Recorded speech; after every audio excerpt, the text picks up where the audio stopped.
私WHO に反するっつって随分テレビとか、ブログを消されてるんですけど、どこは反してるんですかね。だって昨日 WHO の声明ですと、ほとんど私が言ってたことですよ。ワクチン打つときに強制的にするなとかですね、それからワクチンに副作用があることを十分に知らせろとかですね、そういうことでワクチンについて今まで WHO はなんか強制的にさせる方を支持しているように、見えますけれども、ちゃんと WHO のステートメントを見ればですね、私が言ってることは非常に WHO に近いんですね。ところがこの日本語が分かる人が私のブログを消してるとこ見ると、本当に YouTube の監査員っていうのはWHO のステートメント読んでるんですかね。武田が憎いとかなんかそういうことなんじゃないかと、邪推してしまいますよね。ところで、コロナ急展開しまして、それで、家が一番感染が多いということが分かったと。それから空気感染よりか接触感染が多いということが分かったと。だからとにかく家庭を守るんだっていうのが、まず家を守るんだっていうことですね。それにはシーツの洗濯が必要なんだ、枕カバーの洗濯も必要なんだ。今までと全然方向性が違いますからね。机の上もよくアルコール消毒した染みわせた布で拭くんだということなんですが、今日はちょっと多角的な内容で自粛増幅という話をします。自粛してですね、国民を家に置いとけば感染が防げるだろうというのは、当初から私が言ってるように3密なんていう間違った考えでいくとですね、変なことになっちゃうよって言ってたわけですね。つまり家が感染が一番多いんですよ。その家に閉じ込めるのが、国民を閉じ込めるのが自粛なんですよ。ということはどういうことかっていうと、家の感染が最も多いんだから自粛させるということは、危険な場所に国民を追い込んでるってことなんですよね。実に滑稽ですよね。感染を防止するために国民を家に閉じ込めますと。家での感染が一番多いのに家に押し込めますと。それで飲食店は一番安全なのに、一番ってことないけどかなり安全なのに飲食店に閉じ込めますと。こういうわけで、そこを禁止しますと。逆ですよね。これは私のデータじゃないんですけど、ヤフーかなんかでちらっと見たんで、まだ出典がよく分かってないんですが、いわゆる飲み屋さんとか、それからクラブとかホストクラブとか、そういうのをですね、たった 0.2 ですよ。 0.2% のところなんかを規制したって全然意味がないわけです。ただ憎らしいとかですね、なんかそういう飲み屋をこの際一掃して中国資本でも入れようかとか、そういう邪悪な心が知事とかそういうところにないとですね、出てこないようなアイデアですね。だってデータがないんですから。だからこれでね、謎も解けたんですよ。ヨーロッパの都市封鎖もほとんど効果ないんですね。イギリスとかフランスのように非常に都市封鎖が厳しいところと、フィンランドのようにほとんど都市封鎖とかそういうのしないところと、100万人あたりの感染者とか死亡者とかほとんど同じか、フィンランドの方がちょっと少ないんですからね。日本でもそうですよ。綿密にグラフを書いてみると、3月4月の日本での自粛も効果がなかったんですよ。8月あたりの効果がなかったんですよ、自粛も。それはなんでかって言ったら、家庭が一番感染するんだったらね、それは少しは減りますよ。もちろん自粛したら人は行動しませんからね。だけどね、北海道大学の先生だったかな、よく NHK がそれに乗っかってやってましたよ。8割自粛とか言ってね、8割おじさんとか言ってましたが、8割の接触を減らすためには 56% 控えればいいんですからね。事情なんですから勉強してないなって感じなんですけどね、感染学者っていうのはそんなことはどうでもいいんですよ。で、つまり一番悪いのは、例えば2週間自粛して、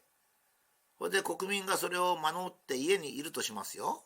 そしたら今度は2週間後に自粛を解いたらですね、何やってるかって言ったら、その5人家族で1人だけコロナにかかってると。その人が家族みんなに感染させて自粛ですからね。そして2週間目にはいどうぞっつったらどうなるんですか一体。だって国は2週間隔離したりしてるじゃないですか。隔離するところが自宅だったらば、自宅に一緒にいる人はどうなるんですかね。そのくらい頭を回してほしいですね。愛情がないんでしょうね。コロナにかかって亡くなるおじいさんとかそういう人に対する愛情がないんですよ。それからコロナに怯えてるシングルマザーで子供を抱えてる人とかそういう人に対する愛情がないんですよ。ですからもう形式的なことやったらいいっていう感じなんですね。なんか僕冷たい感じがします。その厚生労働大臣にしても、それからなんか専門家会議の何やらにしてもですね、なんか冷たいんですよ。で冷たいっていうのは本当に本心からみんながコロナにかかるのを防いであげたいという気持ちがないかアホかどっちかなんですよ。例えば僕が言いましたように屋形船でかかると、これ別に3密かどうかは分かんないんですよ。屋形船でかかるってことは接触感染の可能性が非常に高いんですけど、3密なんつったもんですから全然方向が違っちゃったわけですね。もしもあの時に接触感染言ってたらね、相当程度助かった人いるでしょうね。本当。それからもう一つは今度のことが急展開したのはデータが出てきたからなんですよ。それは隠して僕のところに教えてくれた人がいたからなんですよね。これは何でかって言ったらですね、いや厚生労働省のトップとかお医者さんがよく分かってるわけじゃないんですよ。知事とかそういう地位についてるだけなんですよ。その人たちがやっぱり日本の古い、あれですね、江戸時代の山形番頭が言った大地っていうのをですね、この際よく勉強してほしいですね。というのは第一って何かって言ったらですね、国の上の方のあたかも偉そうな人が決めるよりもそのデータを公表してみんなで考えた方が優れた知恵が出るっていうのが第一なんですね。大きな知恵。大きな知恵っていうのは一部の人ではダメなんですね。これが実際に現れたのがソビエトの共産党政権ですね。5カ年計画、モスクワにですねソ連のものすごく頭のいい人たちを集めて5カ年計画を立てながらそれを国で推進していくと。とにかくエリート中のエリートがモスクワに集まってよく検討してやるわけですから、ものすごくいいはずなのに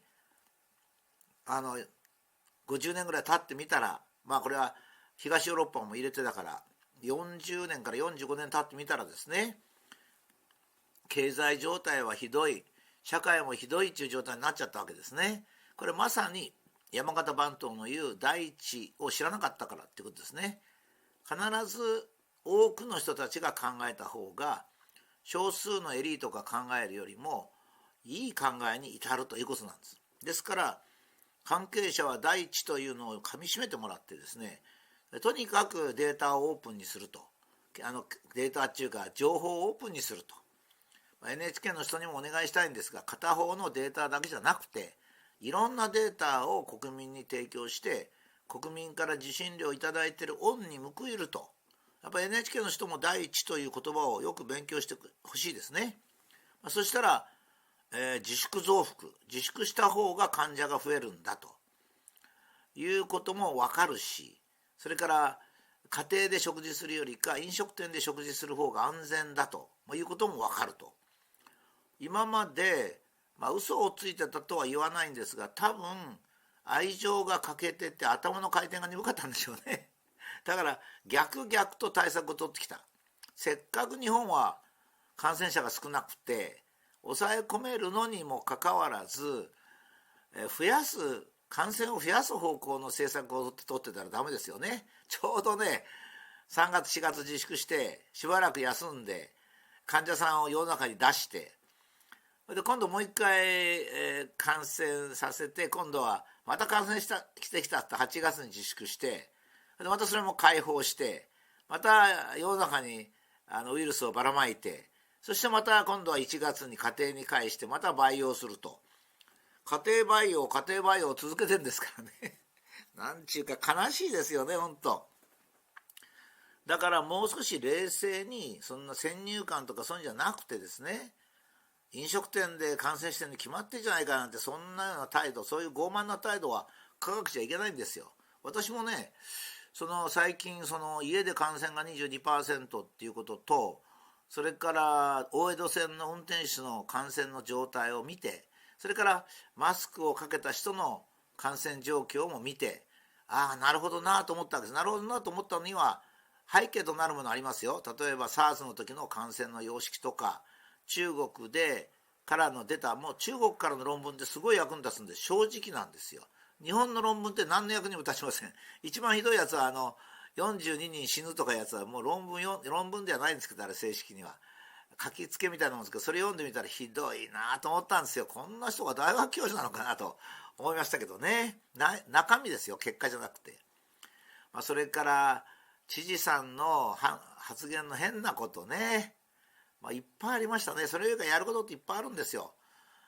日本茶とか紅茶よりかいいうがい薬を早く開発するとかですね。ワクチンよりかは瀬戸際でもいいから止めた方がいいですからね。